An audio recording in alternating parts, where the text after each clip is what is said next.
Bonjour, bienvenue dans la rubrique pour enfants. Aujourd'hui, nous allons voir un nouveau thème, à la gloire de notre Seigneur Jésus-Christ. Quel est ce nouveau thème? Caïn et Abel. Caïn et Abel. Ouvre ta Bible dans Genèse, chapitre 4, versets 1er à 10. Genèse, chapitre 4, versets 1er à 10. Amen. Adam connut Ève, sa femme.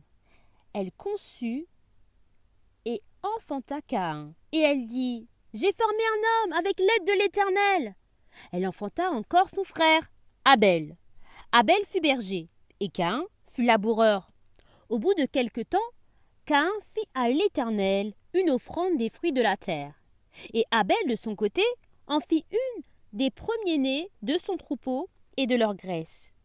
L'Éternel porta un regard favorable sur Abel et sur son offrande, mais il ne porta pas un regard favorable sur Caïn et sur son offrande. Caïn fut très irrité, et son visage fut abattu. Et l'Éternel dit à Caïn, « Pourquoi es-tu irrité? Et pourquoi ton visage est-il abattu? Certainement, si tu agis bien, tu relèveras ton visage. Et si tu agis mal, le péché se couche à la porte, et ses désirs se portent vers toi. Mais toi, domine sur lui. » Cependant, Caïn adressa la parole à son frère Abel.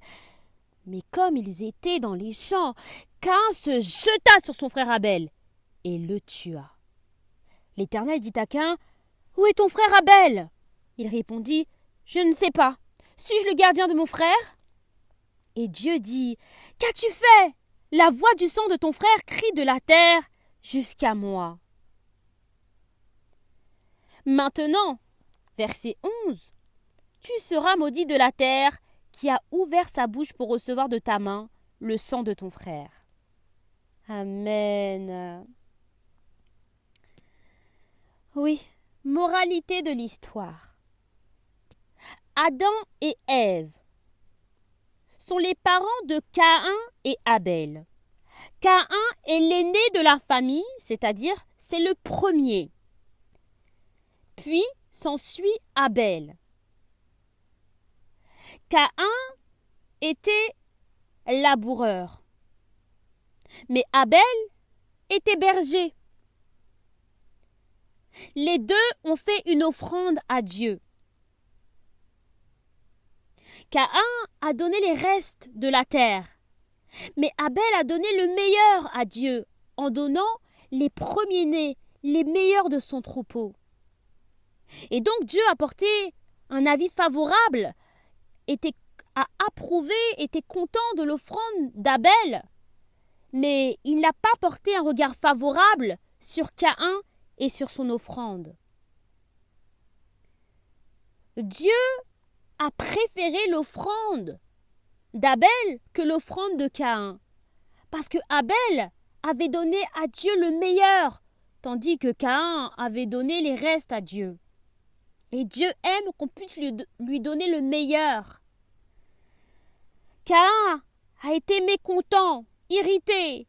Son visage a été abattu parce que l'Éternel n'avait pas porté un regard favorable à son offrande, c'est-à-dire ce qu'il avait donné à Dieu, ce qu'il avait offert à Dieu. Mais Dieu lui a dit, si tu agis bien, tu relèveras ton visage. Mais si tu agis mal, le péché va se coucher à ta porte.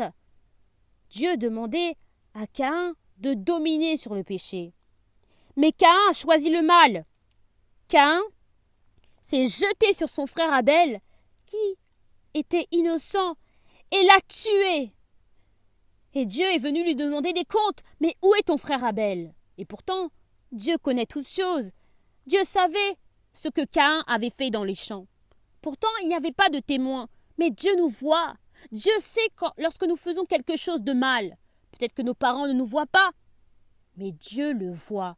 Il est là, en tout temps, en toutes circonstances. Et l'Éternel avait vu ce que Caïn avait fait de mal. Il a tué son frère. Comment Caïn a-t-il pu tuer son frère, son petit frère? Bien-aimés, aujourd'hui, Dieu n'aime pas la division. Dieu n'aime pas les querelles. Dieu aime l'unité. Dieu aime l'amour.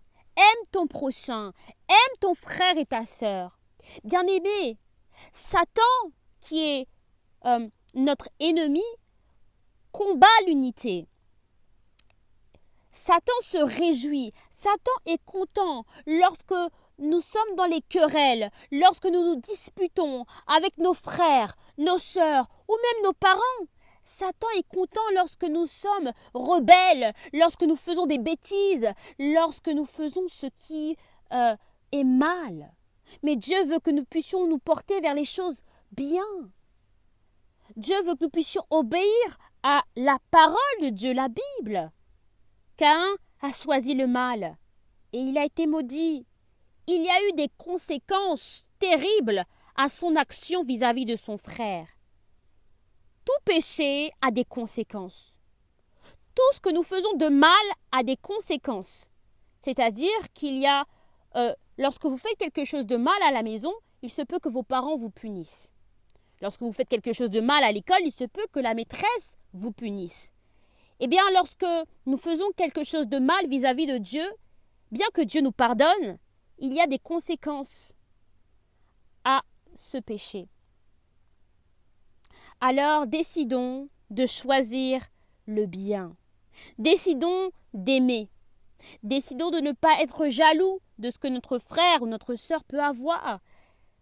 Décidons d'aimer le Seigneur Jésus. Amen. Si vous avez aimé cette rubrique, eh bien rendez-vous la semaine prochaine pour de nouveaux thèmes. Amen. Que Dieu vous bénisse.